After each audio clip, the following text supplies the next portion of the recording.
What's up YouTube Nation, welcome back to my channel. So I just recorded cons of studying architecture. Right now I'm going to tell you guys the pros of studying architecture. Yup, architecture school, positives, all the good things, because despite the fact that the cons are heavy, the pros are definitely heavier, because otherwise why else would I be an architect? Why else would people be architects? Why else would anyone do it, you know? Sit up, hey. You sit up, hey. You sit up, hey.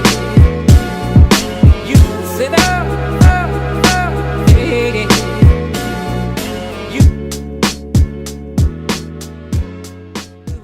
Thank you for clicking this video. If you do enjoy this kind of content, make sure you give me a thumbs up and let me know down below in the comment section. Okay, subscribe as well if you haven't, and click the bell right next to subscribe, because it lets you know whenever I do upload a new video. To be honest, I was able to come up with pros before I even did the cons. Despite how crazy I sounded in the cons, if you've seen it, despite how crazy I sounded in the cons, I was actually able to do the pros before the cons.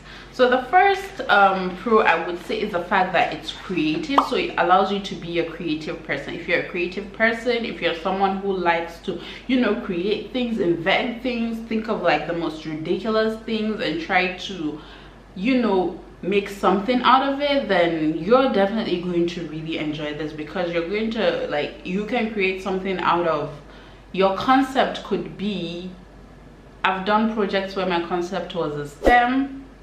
I've done projects where my concept was a flower itself.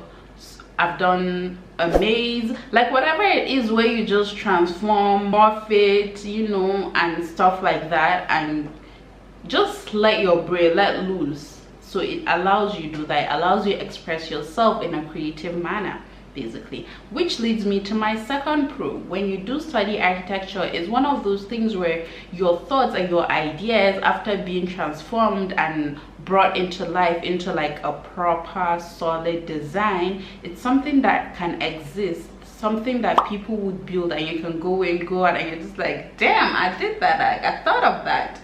And when you tell people that the concept or what even sparked your thought was like the waves of the sea and stuff like that, is just like, damn, like how did you transform that? How did you go through all of those stages to that? To be fair, most creative courses are like that.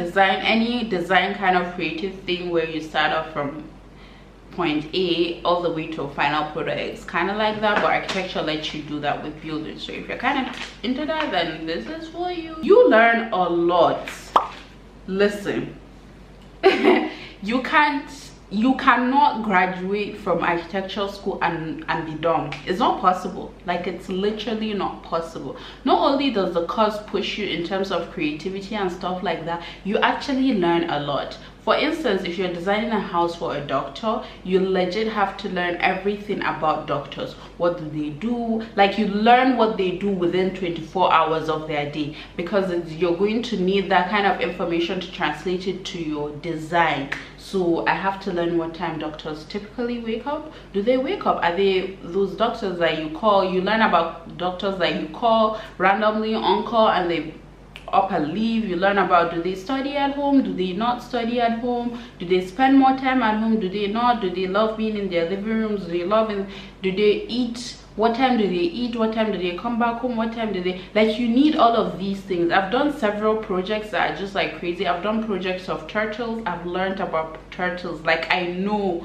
about like the lifestyle of turtles. How isn't that crazy? I've done a project on a blind person, where actually my school had to bring, well, they didn't have to, but they did, which was really great. They brought like a blind person to do a whole talk about how being blind is, what it's like, just basically learning and letting us ask questions and stuff like that. Like, I know mannerisms of blind people. I know, like, when you see a blind person, don't touch a blind person. I know, like, how like their other senses are heightened and how we have to use that in design. Like, you just know a lot of things. It's not possible to finish architecture and just not know things. You know, you just know things. why does the moon move, why does, like, I don't know, like random ass information that would be lodged in your brain. And you know what they say, no knowledge is a waste. So it's not a waste. And within design itself, there's so many stages of design that you need to learn. So you will learn how to sketch, you know how to sketch, you know how to be creative, you learn how to do technical drawings, you learn how to use softwares on your computer because you're going to need them for presentation. You know how to organize an actual poster for presentation because you need your presentations to look nice and stuff like that when you're presenting it for posters. And if it's a PowerPoint presentations, you're going to have to learn how to do creative PowerPoint presentations. You're not just going to slap on projects. I mean, you can do that. At the end of the day, they're judging your work, but you can also learn the art of presentation itself. You learn how to public speak. It builds your confidence, which is actually on one of my pro.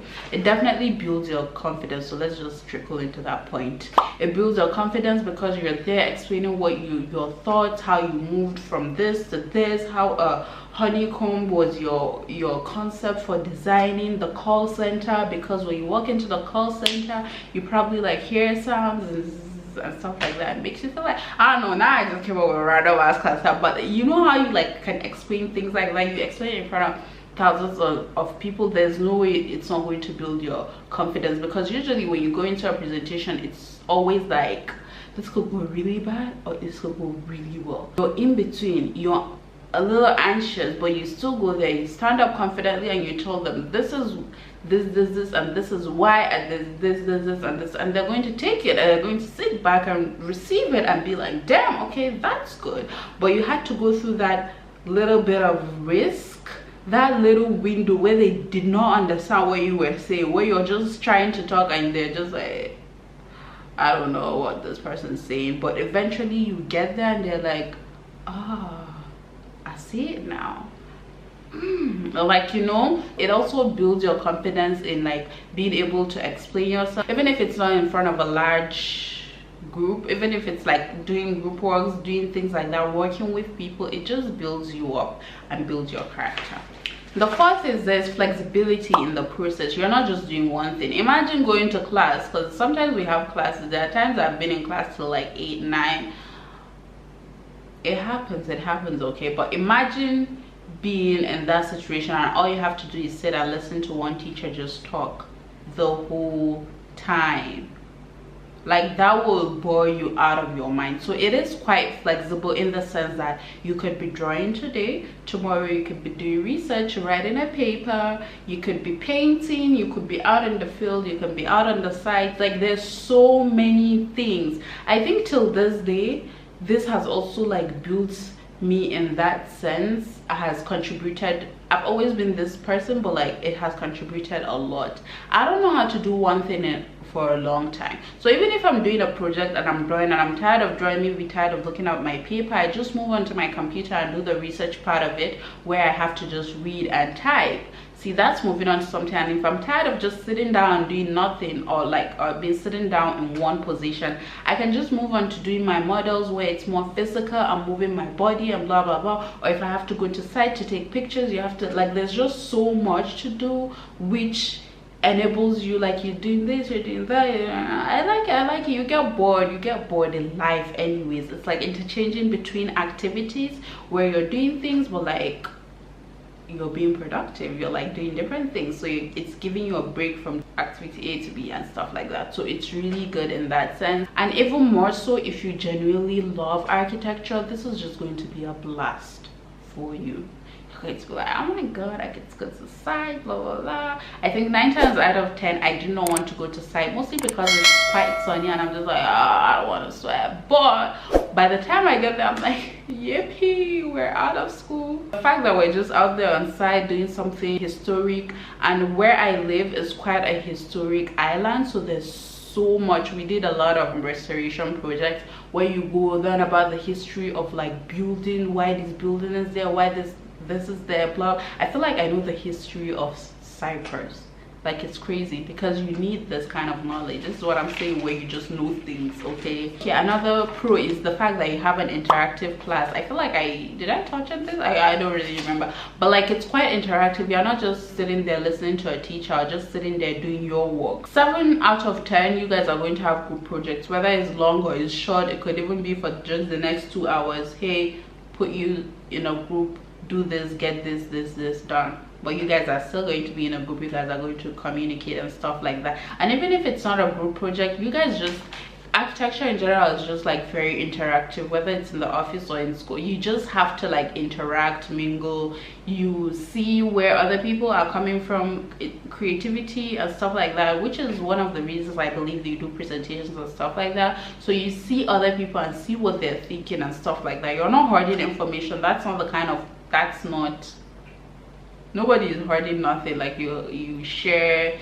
you're like, oh wow, because everyone's different, everyone's view of things are different. How we can all, like, I can't tell you how many projects we've been given where it's like the same thing. They give us like the same thing, and people come up with like different results, and you'd be shocked at how this person went through this whole thought process. And there's probably like maybe 30 of you in class, and like 30 people, 30 different ways and 30 different thought processes. Like, how? So class becomes interactive. You guys are mingling, you guys are talking, like, oh my god. So it's fun. As long as you're not loud and stuff, I believe like most teachers just let that happen. So it's flexible and interactive, which is a huge pro. The other thing is, it helps you with time management. A lot of people tell me I manage time really well, I can do things. You don't even need to tell me, I know I manage time really well and stuff like that. And considering I'm quite someone who just loves to sleep and chill and not do anything, I don't do those things. But I'm just saying, for someone who genuinely just wants to do that, I still get to manage my time and be productive and do all the things necessary. Architecture has built me a lot. Although granted, I did have the background, like in my household, where we're like this family who just like, we have to be productive and stuff like that. So I did have the background. When I came here, I did not suffer a lot on that, but it further built me and also got me to a point to realize that this is just a life skill. This is not a period like thing I have. And at first I used to think, oh, maybe when I leave home I'm going to like do whatever I want, I'm going to sleep and blah blah blah. Then I came to university and I had it in my school, and I was like, eventually I figured it was an architecture thing. It's a skill set you kind of have to build because you have so freaking much to do. So I was like, okay, maybe after I graduate from university. And then I graduated from university, and then I realized that in order to progress in this life, you need that skill. So this is a skill that is going to be helpful not just in architecture but also just in your life. Like, this is something that is going to help you be successful. I even said that the other day. I was thinking about, like, do I actually know an architect that is not successful? I don't think so. If there's anyone complaining about architecture in terms of money or not being successful enough, it's probably because they're comparing themselves to other architects, maybe other architects that have been in the field longer. The reality is, if you're comparing yourself to other occupations or other whatever, at the level you're at, you're probably doing good.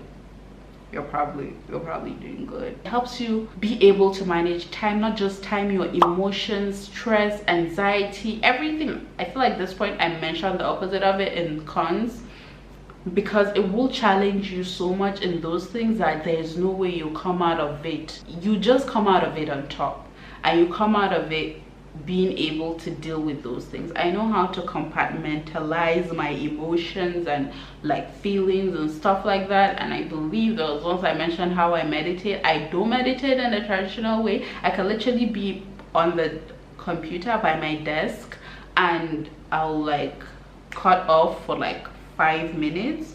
I guess I use the word meditate not in the sense of like wearing yoga clothes and stuff like that, but like I'm using the word meditate in its literal sense, where you like find your focus in your mind, and like it teaches you there is no way you graduate architectural school and not have that skill. You become able to like manage these things, and not even in work. You need these skills in life, because life throws curveballs at you and you need to be able to manage and go through these things. Otherwise things can get out of longevity in your career. You study architecture knowing fully well that you're always going to have a job, you're always going to be needed, you're always going to, obviously everything you have to hustle, but you know, buildings will forever be needed, structures, whatever it is. Also, on the point of flexibility, I forgot to mention this, because in architecture school you end up learning so many different things. When you do graduate, you can do any of those things. You don't necessarily have to design houses. You could design furniture, design jewelry, because you've learned process of design itself. You can go into, like right now, I graduated architecture 2017. I took a graphic design course, because by the time I finished architecture, I just felt like I knew about graphic design, because you learn like things like that in architecture because they need you to use it in your presentations and stuff like that. Design process is pretty much design process, you just learn it in architecture school. I wouldn't say the graphic design course was not necessary, it was definitely needed, and I finished it thinking, damn, okay, that was like very good useful information that I probably would not have thought of on my own. But it definitely takes you halfway. You can do whatever you like, what you can specialize in anything once you graduate architecture, anything that's like around the field, you get what I mean. Longevity, because it all plays a role. You can do whatever, you can, you know, have your career and blah blah blah. You're going to get money, you're going to get money. I remember when I was in like my final year architecture and I was doing this project, I was with my friend, I was just like, damn, by the time when I graduate architecture, because I didn't want to like leave it, I was like, when I graduate architecture, I'm going to ditch it. I don't think I'm going to continue being an architect. I remember what he said to me, he said, okay, that's what you say until you start getting money. And I was like, nah, I don't think money is going to change my mind. And boy, was he right. Yay. Like I mentioned, those people that could possibly complain about like not getting a lot of money in architecture are probably just thinking of how maybe you googled how much an architect makes and they gave you a salary of someone that has been in the field for years. Like the more experienced you are, the more of an architecture. I'm going to find the quote, someone said something about that. So with, of course, with everything, with more experience, the more you're going to get paid, the more you're going to, as someone who's just starting off architecture, you can't compare your pay to someone else. A lot of people don't get to the peak of their salaries till they're 50, so keep that in mind. You're not about to become a billionaire overnight just because you're an architect. That's not how it works, but you do get money. Which is getting me to the next point, entrepreneurial. Architecture is something that you can branch off on your own. You can be an entrepreneur, you can do your design. Like right now, I'm an architect, I take on projects. That is quite entrepreneurial, and if I want, I can start up my company, you know, and then I would build people, build a team or whatever, and I'll be taking projects, I'll work on it, and so it's something that you can venture off on your own. It's flexible in that way. Work for someone, work for yourself. Yeah, the next point I have is, which this one I genuinely love, is that you can work, like when you're doing architectural work, it's something you can do while watching TV, you can do while listening to a podcast, you can do while listening to music. Like you can, most of the processes involved, design, creativity and stuff like that, does not need your utmost attention in that sense.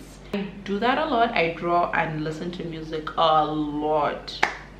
Draw, listen to music, draw and watch a movie, which is like a huge pro for me, especially for something that is time consuming. I want to be doing something else passively, like engaging your mind in a way.